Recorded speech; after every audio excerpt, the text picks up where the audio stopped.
Hello everyone, welcome back to the channel. 2 hours ago, a blast was reported just outside Moscow, a jarring reminder of the multiple mysterious explosions that have shaken the region in recent months. While full details remain scarce, we're going to walk through what we do know so far, what it might mean, and why this incident is stirring so much attention. The explosion occurred in a residential, industrial zone near Moscow, and local authorities quickly launched an investigation. According to official sources, the blast appears to have detonated some kind of device or munitions, though they have not yet confirmed whether it was deliberate sabotage or an accident. This fits a pattern. In April, for example, a weapons arsenal near Moscow's Vladimir region exploded under murky circumstances. Kiloam +2 arrow time +2. What makes this latest event especially compelling is the context. Over the past year, Russia has seen a spike in mysterious detonations from weapon storage facilities to residential buildings to tankers operating in its ports. Some analysts interpret this as part of the broader instability posed by the war in Ukraine, where the conflict's reach has traveled into the Russian homeland itself, either through drone strikes, sabotage, or highly suspicious accidents. CBS News +2 Al Jazeera +2 so far. Here are the key facts we can piece together. The blast occurred in a location accessible to the public, signifying either a bold act or a major accident. Authorities have cordoned off the area and begun a criminal investigation process. Russian state media have reported fatalities in other similar incidents, which raises concerns about the severity of this one. However, official casualty numbers have not yet been released for this specific blast. When we ask the big question, what really happened, we have to consider several possibilities. First, an industrial or storage accident. Given that Russia stores large quantities of munitions and explosives, the risk of a mishap is non-trivial.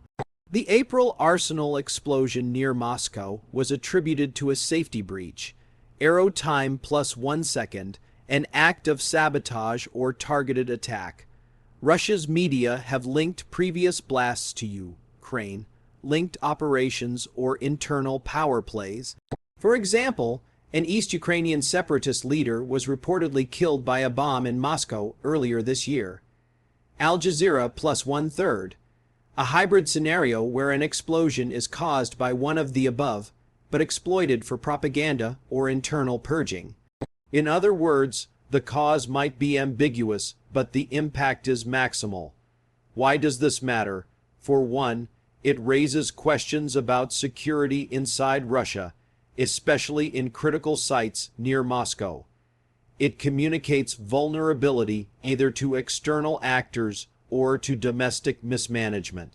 It also feeds into the broader narrative of the war and its spillover effects. When explosions happen so close to the capital, it challenges the idea of stability and control that governments often project. For viewers at home, there are a few things to keep in mind. Don't jump to conclusions until official investigations conclude.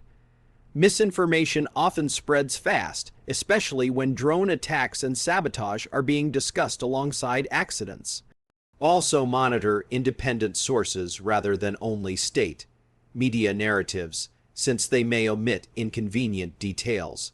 Finally, for anyone in or near Moscow, follow local emergency instructions. Evacuations, road closures, or atmospheric warnings might follow depending on the nature of the blast. In terms of what to watch next, we'll need to see whether investigators identify perpetrators or causes, whether any casualties are officially reported, and whether this event sparks further incidents. Also keep an eye on Russia's response. If it links the blast to external actors, we may see escalations in rhetoric or security posture. To conclude, this blast near Moscow is another chapter in the growing list of mysterious explosions inside Russia. While we can't yet assign a definitive cause, the pattern suggests that the war's reverberations are extending deeper into Russian territory. I'll keep monitoring updates and will revisit once more information emerges. Thanks for tuning in. If you found this useful, please like and subscribe, and I'll see you in the next video.